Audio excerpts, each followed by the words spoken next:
Bem, meus irmãos, agora nós vamos dar início à nossa palestra da noite de hoje e temos a nossa irmã Denise Fernandes, que fará o nosso estudo da noite de hoje.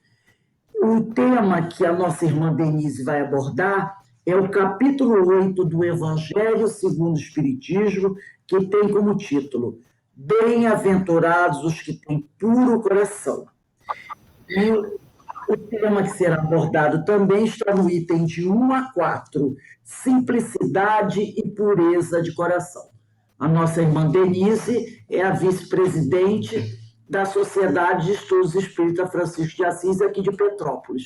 Então, Denise, a palavra está com você. Tá? Boa noite.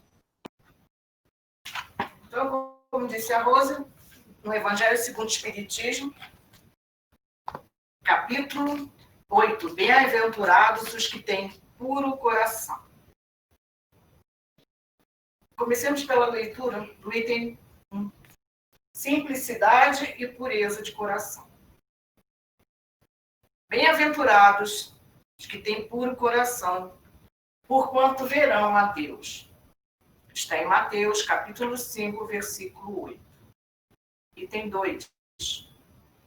Apresentaram-lhe, então, algumas crianças, a fim de que ele as tocasse. E como seus discípulos afastassem com palavras ásperas os que lhes apresentavam, Jesus, vendo isso, zangou-se e lhes disse: Deixai que venham a mim as criancinhas, e não as impeçais, porquanto o reino dos céus é para os que se lhes assemelham. Digo-vos em verdade que aquele que não receber o reino de Deus como uma criança, nele não entrará. E depois de as abraçar, abençoou-as, impondo-lhe as mãos. Está em Marcos, capítulo 10, versículos de 13 a 16. No item 3 do Evangelho, a pureza do coração é inseparável da simplicidade e da humildade. Exclui toda ideia de egoísmo e de orgulho. Por isso, é que Jesus toma a infância como emblema dessa pureza, do mesmo modo que a tomou como da humildade. Poderia parecer menos justa essa comparação, considerando-se que o espírito da criança pode ser muito antigo e que traz, renascendo para a vida corporal, as imperfeições de que se não tenha despojado em suas precedentes existências. Só um espírito que houvesse chegado à perfeição nos poderia oferecer o tipo da verdadeira pureza. É exata a comparação. Porém, do ponto de vista da vida presente, porquanto a criancinha, não havendo podido ainda manifestar nenhuma tendência perversa, nos apresenta a imagem da inocência e da candura. Daí, o não dizer Jesus de modo absoluto que o reino dos céus é para elas, mas para os que se lhes assemelhem. Então, vamos ao Livro dos Espíritos, no capítulo 8, livro 2, na questão 385. Esse capítulo é o da volta do espírito à vida corporal. E é da parte da infância. Questão 385. Qual a razão da mudança que se opera no caráter do indivíduo em certa idade, especialmente ao sair da adolescência? É o espírito que se modifica? É o espírito que retoma sua natureza e mostra tal qual era. E se mostra tal qual era. Então, o espírito não se modifica, ele se mostra qual ele era. Por quê? Durante a infância, há aquele período em que a criança, que é o espírito que se esquece, né, da sua existência, tem a oportunidade, o espírito tem a oportunidade de começar a aprender algumas coisas. E cabe aos pais olhar para esse espírito e ver quais são as suas tendências. Ele fala aqui na questão 385, a partir do momento em que explica por que a criança está na sua inocência. Por que acontece isso com o espírito na sua fase da infância? Não sabeis o que elas são, nem o que foram, nem o que serão. E, contudo, as amais e acariciais, como se fossem parcelas de vós mesmos, de tal forma que o amor que uma mãe dedica a seus filhos é considerado o maior amor, né? Maior amor do mundo, né? Que se fala. Que um ser possa ter por outro ser. De onde vem essa doce afeição, essa terna benevolência que mesmo os estranhos sentem por uma criança? Sabeis? Não. Pois é isso que vou explicar. As crianças são seres que Deus envia a novas existências e para que não lhes possa imputar excessiva severidade, dá-lhes todas as aparências da inocência. Mesmo a uma criança má por natureza, suas faltas são encobertas pela inconsciência de seus atos. Essa inocência não constitui superioridade real com relação ao que eram antes. Não. É a imagem do que deveriam ser. E se não são, é unicamente sobre elas que recai a punição. Mas não é somente por elas que Deus lhe deu esse aspecto. Foi também e principalmente por seus pais, cujo amor é necessário à fragilidade infantil. E esse amor seria excessivamente enfraquecido à vista de um caráter áspero e intratável, ao passo que, julgando seus filhos bons e dóceis, os pais lhe dedicam toda a afeição e os cercam dos mais delicados cuidados. Desde, porém, que os filhos não mais precisam da proteção e da assistência que lhes foram dispensados.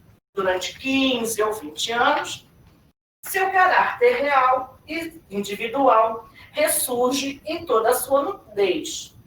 Esse caráter conserva-se bom se era fundamentalmente bom, mas sempre colorido de matizes que a primeira infância manteve ocultos.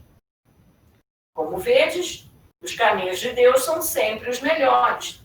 E quando se tem o coração puro, a explicação é facilmente concebida. Então, Jesus nos quis dizer, né, nessa época, aos seus discípulos e passados depois a lição para todos nós, que só entraremos no reino dos céus se tivermos puro coração. Né? Como de uma criança. Porque a criança, no início, o espírito, se esquece do que ele foi. Ele não consegue ainda expressar o que ele é. Porque só de acordo com o desenvolvimento do seu corpo, né, dos seus órgãos, é que ele vai começar a expressar, e isso tem uma variação, que às vezes são exceções, né? Quando a criança começa a se expressar antes, né? Quando o espírito começa a se expressar numa idade mais cedo. Isso é exceção, não é regra. Mas a regra é que, de acordo com o desenvolvimento do órgão físico, né, dos órgãos físicos, o espírito começa a se apropriar do seu ser, né, da sua individualidade. Então, a partir da adolescência, ele começa a expressar realmente o que ele realmente é. Então, os pais, durante o período da infância, têm a responsabilidade de zelar, como eu disse antes, notando, observando bem as suas tendências, zelar pela sua educação moral, para que essas tendências, as más tendências, sejam melhor orientadas, né? E suas boas tendências sejam desenvolvidas.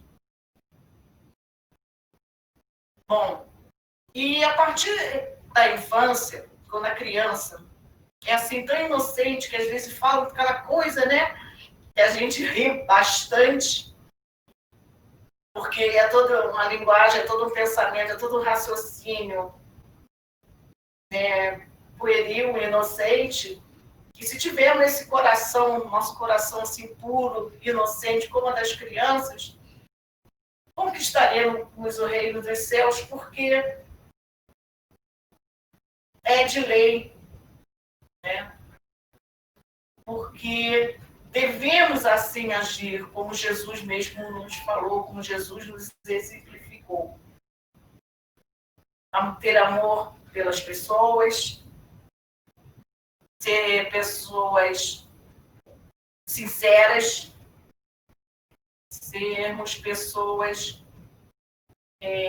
dedicadas ao outro, né? Fazermos aquilo já, o que é o bem, fazermos o bem já de forma automática, normal. Né? Fazermos o bem, olharmos o irmão como o outro como irmão, né? Olharmos nossos semelhantes como irmão. Continuando o texto, eu queria ler esse pedacinho, falando sobre a infância, e continuando aqui o texto do Livro dos Espíritos.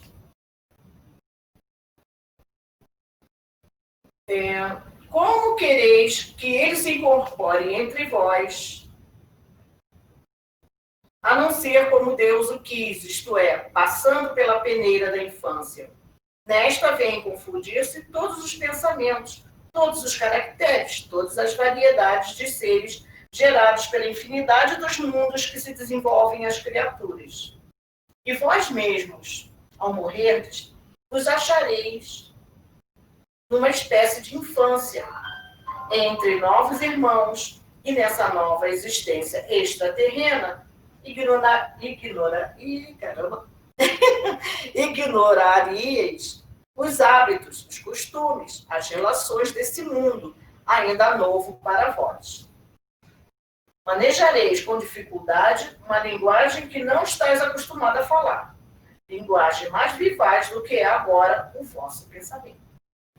A infância ainda tem outra utilidade. Os espíritos só entram na vida corpórea para se aperfeiçoarem, para se melhorarem. A fragilidade dos primeiros anos os torna brandos, acessíveis aos conselhos da experiência e dos que devam fazê-los progredir. É quando se pode reformar seu caráter e reprimir seus maus pendores. Esse é o dever que Deus confiou aos pais, missão sagrada pela qual terão de responder. É por isso que a infância não só é útil, necessária, indispensável, mas também consequência natural das leis que Deus estabeleceu e que regem o universo. No item 4 do Evangelho, continua assim. Item 4. Pois que o espírito da criança já viveu, por que não se mostra desde o nascimento tal qual é? Já tivemos a explicação ali no Livro dos Espíritos. Tudo é sábio na obra de Deus. A criança necessita de cuidados especiais. e somente a ternura materna lhe pode dispensar. Ternura que se acresce da fraqueza e da ingenuidade da criança. Para uma mãe, seu filho é sempre um anjo, e assim era preciso que fosse, para lhe cativar a solicitude. Ela não houvera podido ter-lhe o mesmo devotamento que, se em vez da graça ingênua, deparasse nele, sob traços infantis, um caráter viril e as ideias de um adulto, e ainda menos se lhe viesse a conhecer o passado. Aliás, faz-se necessário que a atividade do princípio inteligente seja proporcionada à fraqueza do corpo, que não poderia resistir a uma atividade muito grande do espírito, como se verifica nos indivíduos grandemente precoces. Então, essa a razão, porque ao aproximar-se a encarnação, o que acontece com o espírito? Ele entra em perturbação e vai perdendo pouco a pouco a consciência de si mesmo, ficando por certo tempo numa espécie de sono, durante o qual todas as suas faculdades permanecem em estado latente. Por isso que é esse esquecimento durante a infância, né? Ela vai diminuindo, né? E para poder, primeiro, ele se adequar ao corpo que o aguarda. E tendo o espírito uma atividade grande, né? Como diz aqui, uma atividade muito grande, o corpo pequeno, né? Ainda com as percepções todas minutas, com os órgãos pequenos, com tudo ainda, não pequeno em tamanho, mas pequeno em desenvolvimento. Né? Então, de acordo com que a criança vai crescendo, ele vai tomando consciência.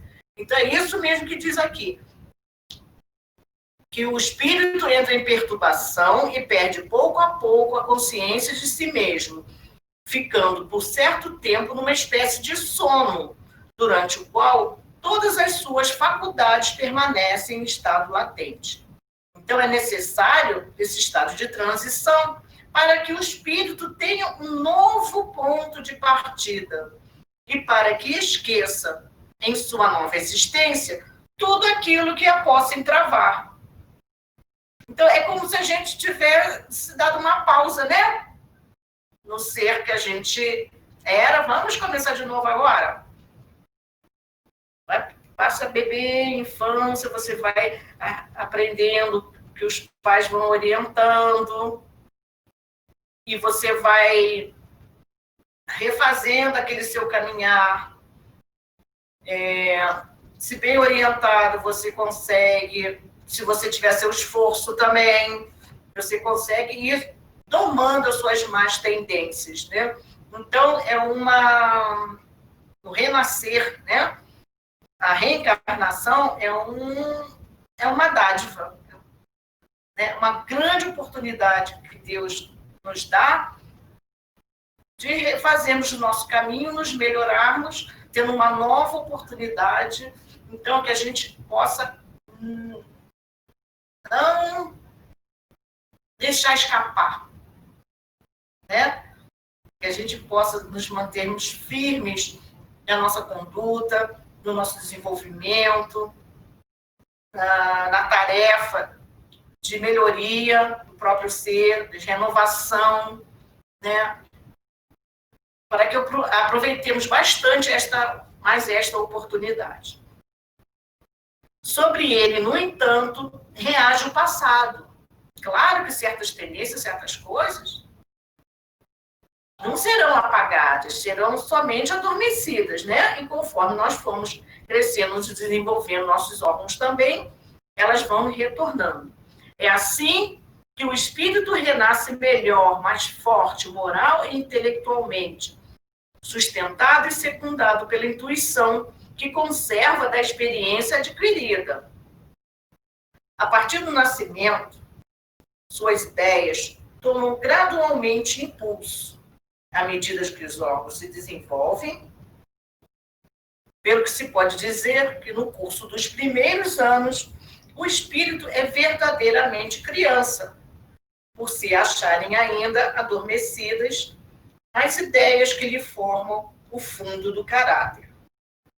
Durante o tempo em que seus instintos se conservam amodorrados, ele é mais maleável e, por isso mesmo, mais acessível às impressões capazes de modificarem a natureza e de fazê-lo progredir, o que torna mais fácil a tarefa que incumbe aos pais. Pensamos assim, se fôssemos, quando crianças, com aquele espírito endurecido, teimoso, que desse muito trabalho para os pais, né? Muitos o são, sabemos. Mas esse esquecimento dá a chance do pai, né, dos pais, da família, mexer, né, cercear certas más tendências, auxiliar ele a se desenvolver nas boas tendências,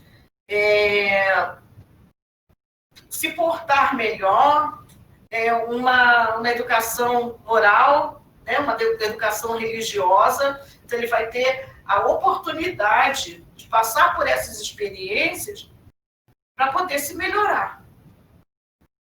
Aqui no Livro dos Espíritos, na questão, ainda no capítulo da volta do espírito à vida corporal, das questões de 330 a 360, nos mostra mais detalhadamente sobre esse assunto, tá? Há algumas questões feitas, como, por exemplo, na 330, vamos ver. Peraí que ele desmarcou aqui. Os espíritos sabem a época em que reencarnarão? Eles a pressentem como o cego sente o fogo de que se lhe aproxima. Sabem que tem de retomar o corpo, como sabeis a que tendes de morrer um dia, mas ignoram quando isso acontecerá. Então, o que acontece? Essa parte é de prelúdios do retorno. Tá? As perguntas como todos os espíritos se preocupam com a sua reencarnação, se o espírito pode antecipar ou retardar o momento da reencarnação, e como acontece, se acontecer que muitos espíritos se apresentarem para tomar um determinado corpo que deve nascer, o que decidiria qual deles vai ocupar esse corpo, que são perguntas que as pessoas têm ainda sobre esse item, né? Mas sabe-se, sabemos, como responde aqui, os espíritos respondem a Allan Kardec, que o espírito é designado antes do instante em que deve unir seu corpo. Então, ele já é preparado na espiritualidade. Aquela parte que eu li da questão 385. Ele não sabe quando vai reencarnar. Mas ele sente, quando ele começa, os seus sentidos começam a ficarem botados, né? Ele sente que a reencarnação está próxima. Então, muitos têm oportunidade de planejar junto aos espíritos que trabalham na parte da genética, né, que vai trabalhar a parte da reencarnação, os espíritos encarregados dessa parte, muitos trabalham com eles ali junto, planejando, fazendo planejamento, o seu mapa do seu corpo, de acordo com todo o esquema que ele vai ter que passar, que a sua matriz vai ter que ser feita, né? De acordo com as necessidades que ele vai passar, ou as benesses que ele vai ter, né? Pelo seu próprio mérito, e planejar esse corpo. Outros não. Outros, algumas encarnações, Os espíritos planejam sob a ordem de Deus, vai ser daquele jeito e acabou. Porque há necessidade disso para a evolução desse espírito. Então, ele há necessidade de reencarnar, às vezes até ao mau grado seu, né? Falando ainda do Livro dos Espíritos, algumas questões, como em que momento a alma se une ao corpo, está nesse capítulo União da Alma ao Corpo, fala sobre o aborto, fala sobre o intervalo de uma vida e outra, e essas questões que são abordadas aqui sobre o seu aborto provocado é um crime, seja qual for a época da concepção, os espíritos respondem a Kardec, deixando a gente mais esclarecido a esse respeito. E voltando ao nosso Evangelho, ele falando sobre a partir do nascimento, conforme ele vai crescendo, o corpo, os órgãos vão se amadurecendo e o espírito deixa transpassar, né? Mais ou menos a partir da época da adolescência, né? E quando ele é menor, ele é mais maleável. Então, dá tempo de ser plantada em si a semente, né? As boas sementes, para que elas floresçam. Então, essa é a tarefa que os pais têm, né? Que incumbe aos pais, né?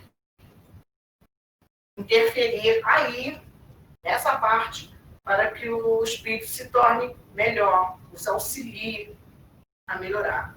O espírito, pois, aqui, último parágrafo, o espírito, pois, enverga temporariamente a túnica da inocência.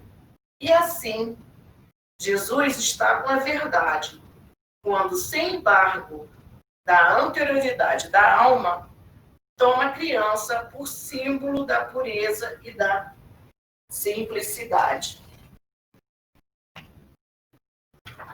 Então, a pureza do coração é inseparável da simplicidade e da humildade. Exclui toda ideia de egoísmo e de orgulho. Por isso é que Jesus toma a infância como emblema dessa pureza, do mesmo modo que a tomou como da humildade. Então, bem-aventurados os que têm puro o coração. É um capítulo muito bom, muito gostoso de estudar e nos esclarece, nos auxiliando a retomar todas as experiências que temos nessa reencarnação, para que possamos melhorar o valor, né? As nossas qualidades, os nossos valores, para que possamos conseguir ultrapassar as nossas dificuldades, acho que devolver mais assim a nossa paz, né? A paz interior, de que nós sabemos que estamos fazendo tudo o que podemos para aproveitar a encarnação, para aproveitar para nos melhorarmos, para nos desenvolvermos, para aprendermos. E embora a gente tenha muitas más tendências e muitas virtudes ainda a serem conquistadas, cada reencarnação é a oportunidade que Deus nos dá por sua misericórdia para que possamos nos reerguer. Ok? Então, era isso que eu tinha a conversar com vocês a respeito desse estudo. E gostaria de passar a palavra agora para a Rose. Realmente foi muito bom o estudo, realmente muito interessante. Nós estávamos aqui até fazendo alguns comentários, né? O assunto é muito apaixonante e é um grande aprendizado a todos nós. Agradecemos a companheira Denise, que nos trouxe esse estudo bastante interessante. E agora nós vamos pedir à nossa companheira Carmen para fazer a nossa prece de agradecimento.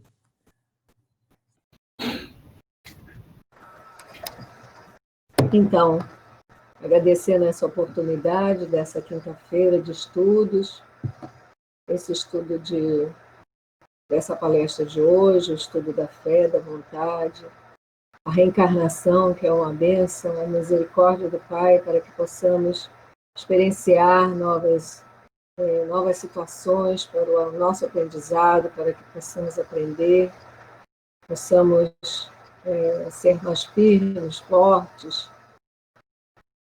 corajosos para enfrentar as nossas pendências do pretérito. Que Jesus abençoe a todos nós aqui presentes, nos 2 planos da vida, que possamos cada vez mais dar esse passo firme, esse passo consciente da nossa situação, de pela misericórdia do Pai, de estarmos aqui novamente reencarnados.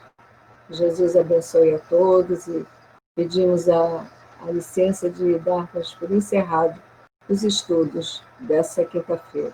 Graças a Deus. Gente, então, queremos agradecer a todos, desejando uma boa noite para todos, que Jesus nos abençoe. Um beijo no coração de todos vocês, tá bom? Obrigada, meninas. Obrigada, Denise. Obrigada, Rose. Obrigada, Denise. Ótima palestra. Tchau. Muito boa.